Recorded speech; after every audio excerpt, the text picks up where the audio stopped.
ഇത് കണ്ണൂർ കോർപ്പറേഷൻ്റെ സൗന്ദര്യവൽക്കരണത്തിൻ്റെ ഭാഗമായി കണ്ണൂർ ടൗണിൽ നടക്കുന്ന ഒരു പ്രദർശനമാണ്. ഈ മഴക്കാലത്താണ് ഇവർക്ക് ഈ പണിയൊക്കെ തുടങ്ങാൻ ബുദ്ധി ഉദിച്ചത്. എന്താണെന്ന് വെച്ചാൽ ഈ കച്ചവടം നടക്കുന്ന ഒരു സമയത്ത് പിന്നെ ഈ ഡ്രെയിനേജിലെ കൂടി ഒന്നും വെള്ളം പോകുന്നില്ല, ഫുള്ള് ബ്ലോക്കാണ്. ഇപ്പോഴാണ് അവർക്ക് ബോധം ഉദിച്ചത്. പിന്നെ ഈ മഴക്കാലത്ത് ഈ കാൽനട യാത്രക്കാർക്കുള്ള പ്രശ്നം, ഈ പണിയൊക്കെ നടക്കുന്നത് വളരെ തിരക്കുള്ള സമയത്താണ് പണിയൊക്കെ നടക്കുന്നത്. ഈ മഴക്കാലത്ത് ഈ ചളിയും മറ്റും ഉണ്ടാകാനുള്ള നല്ല സാധ്യതയുണ്ട്.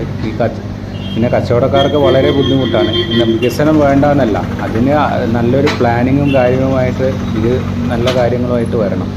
അല്ലാതെ പെട്ടെന്നൊരു ദിവസം കണ്ണൂർ നഗരം സൗന്ദര്യവൽക്കരിക്കണം എന്ന് വിചാരിച്ചിട്ട് രാവിലെ JCB ഇതുമായിട്ട് കോർപ്പറേഷൻ്റെ ആൾക്കാർ വരലല്ല.